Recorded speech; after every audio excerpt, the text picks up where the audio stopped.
It's holding it. Oh, catch it, yes!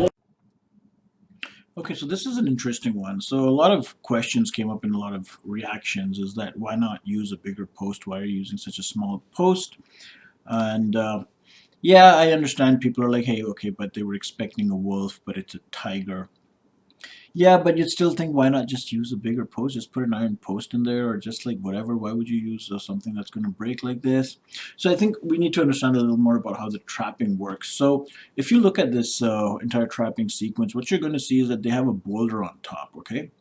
And what was expected is that boulder comes down as counterweight, and that's heavier than the wolf. The wolf is supposed to be suspended in air. It's not supposed to be on the ground. Even if a wolf has its feet on the ground, it can break through that trap, cut through the net, because once it has traction for the floor or on the ground, then it can like jump and it can create a lot of impulse. That's what they call it, like, which can suddenly stretch the system. So the system is not even designed for any animal to have its feet on the ground. It's supposed to be suspended, right? And once it's suspended, you can swing, but you can't increase the tension or the stress on anything, right?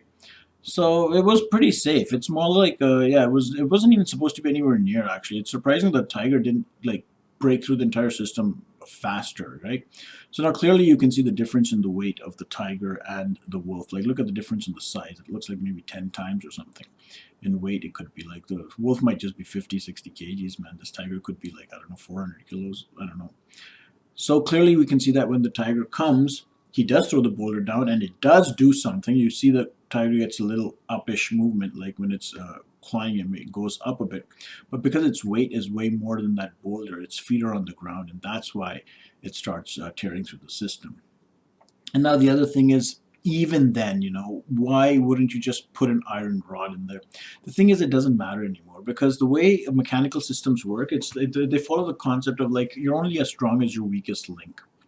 You know, so they make everything is supposed to be roughly the same stress point, and that's why you see it like if the either the post is going to go, or the rope is going to go, or the net is going to go. There's no point of having a, it's like having a steel rod in there. It's just saying that having a steel link in a plastic chain. What use is that? It's not going to work. And that's exactly what happened. You see that when Beam actually holds it together, the rope snaps, right? And that's what you would expect. Something is going to go. Like it's you're making a car do a truck's job. So that's that. So it's not about having a stronger thing. I think what most people missed is the way traps work. The trap is not supposed to allow the animal to even be on the ground. He's supposed to be suspended in the air, and it's like for holding up a weight of like 60 kgs, it's nothing like that. That's way more over engineered than you need. But yeah, the thing completely changed. So that's all.